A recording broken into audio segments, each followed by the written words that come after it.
Hey guys, and welcome back. I'm so excited to bring you this mini series that I'm going to do. Welcome to the Cut Diaries, which I am going to document my calorie deficit over the next 8 to 12 weeks. Hopefully, it's less than 12 weeks, but we'll see how we go. I'm very excited. This is going to be week one, which I'm going to do a full review and also a breakdown of my calories, my macros, what I've been doing, how I'm feeling, and yeah, hopefully you enjoy. Now, I'm not going to lie, I haven't come on here for a really long time, and you're probably maybe wondering where the hell I am. And welcome to my new apartment. I moved out of home back in April, which was very exciting, had so much support and love from the friends and family. And yeah, so I have been here. I've moved from the eastern suburbs to the hills with my partner, which has been so good and very exciting. It's been great.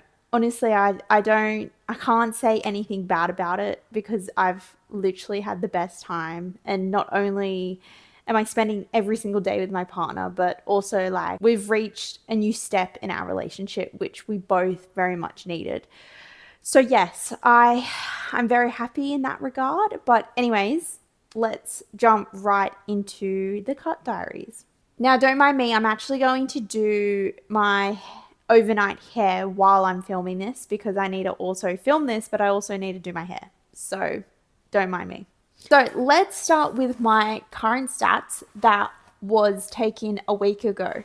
I was sitting at, so my weight, I was sitting at 71.4 kilos, and my goal weight is 60 kilos. So that is a bit over 10 kilos altogether, which I am actually really excited about. I didn't know how much I wanted to drop, but I've always had 60 kilos in my mind, which I have gotten to before, which was hard, but also like anything less than that, I didn't think it was needed. So I feel like 60 kilos, give or take, is pretty much my set goal for this cut.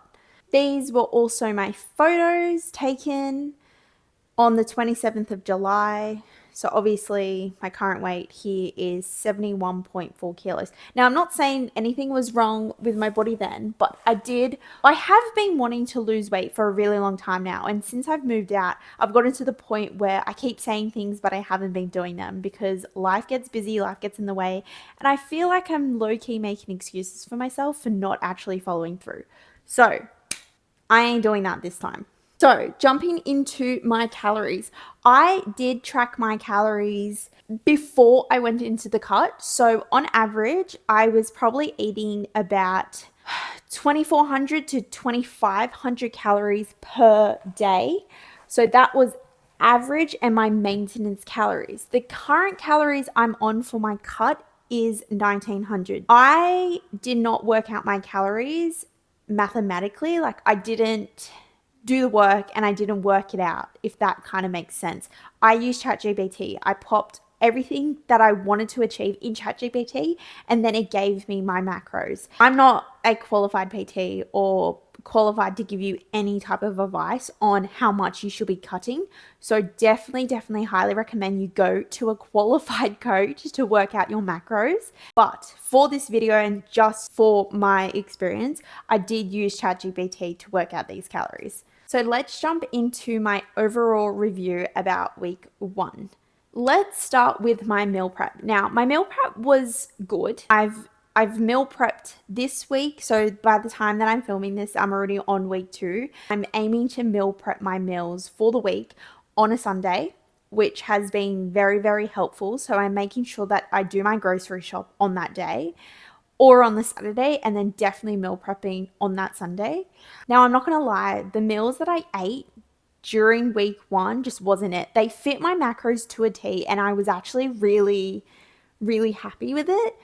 And I pretty much went into the mindset of like, oh my God, these fit my macros to the T. Like, I'm going to be so great. But by day three, I actually hated what I was eating. And like, I know you don't have to eat like dog shit while you're in a calorie deficit. But yeah, definitely something that I learned and also changed up for week 2. You can still enjoy meals that you want and like. It's just to a certain degree.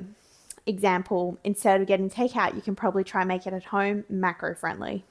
You know what I mean? Now, I did eat takeaway 3 times on week 1. And even though it doesn't sound that bad, I did track one of the takeaways, but I went over my macros for that day. I also went over my macros on the third day that I had takeout, which I also tracked. And the one meal that I didn't track was, it was takeaway. Now, it doesn't sound too bad, but that is definitely a goal for week 2, is that I only eat 1 to 2 times out. Now, on my previous cut that I did probably like 2-3 years ago now, I was eating probably 1 to 2 non-tracked meals per week, and that still reached me to my goal. So I'm very happy about that, and I'm probably going to apply the same thing to this cut. Obviously, once would be freaking great, but I am such a sucker for takeaways. So like, bro, if you say we're going KFC, I'll go get KFC. Depending on the takeaway, you can obviously get like a macro friendly, something that fits into your macros. But me, if you're like me, I go bananas on takeout. Like, I will just eat whatever. And I always think like, yeah, I'll make it up next week. I'll make it up the next day.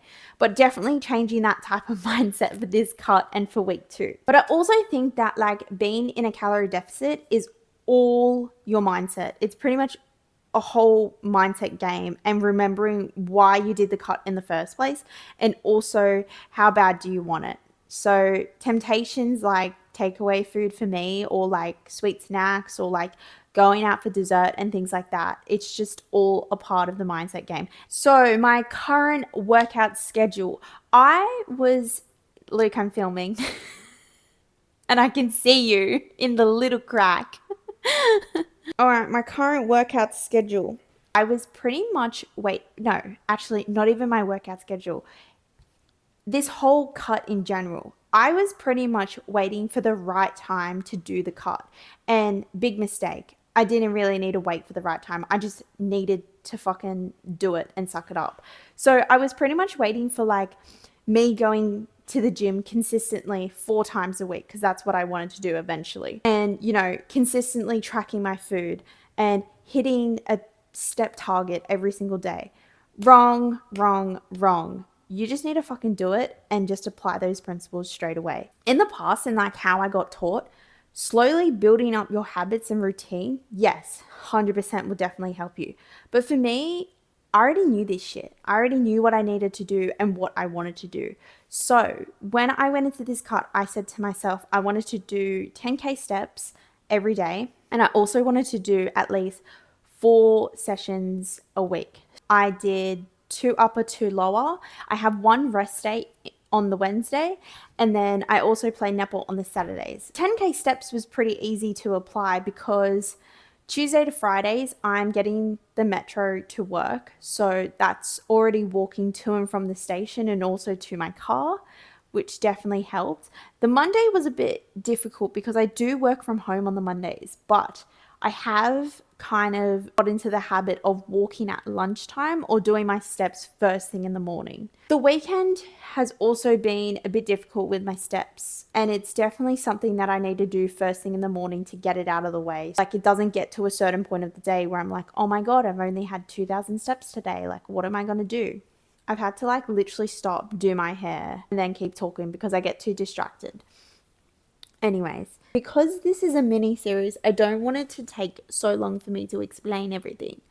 So my goals for this week, for week 2, is definitely keeping and limiting myself to only 1 to 2 non-tracked meals for the week, which I definitely can achieve. It's just the attitude towards it, to be honest. And also hitting my 10K steps daily. So I only hit my 10K steps for week 1 5 times for the week, which I'm actually pretty stoked about because I wasn't normally hitting 10K steps. I think I was hitting below 10 before that. It's not bad at all, and definitely something that I can achieve over week 2. I also forgot to add, I am going to be doing my check-in every 2 weeks and then evaluating my progress every 4 weeks. So at the end of week 2, I'm obviously going to take photos and weigh myself. I was thinking about doing measurements, but to be honest, I'm actually not freaking bothered. So I'm not even going to bother with the measurements. I'm just going to go off my weight and pretty much how I look. That pretty much sums up my week 1 review of the Cut Diaries. Now, I'm really excited to do this every week. And I'm not going to lie, if I do feel like my weeks are getting pretty much the same old review, or I know that it's going to be the same thing, I'm probably just going to combine 2 weeks and do a review that way. But I hope you enjoy the next couple of weeks on my journey. You're coming with me. And also, this is also like accountability for me in a way, because I know that, you know, if I'm not showing up, then there's nothing to report. And it'll be pretty embarrassing if I don't finish this series. I'm not going to lie. But, anyways, I am going to leave it at that. And I will see you in a week's time. Bye. Oh my God, do you like my hair? Overnight blows.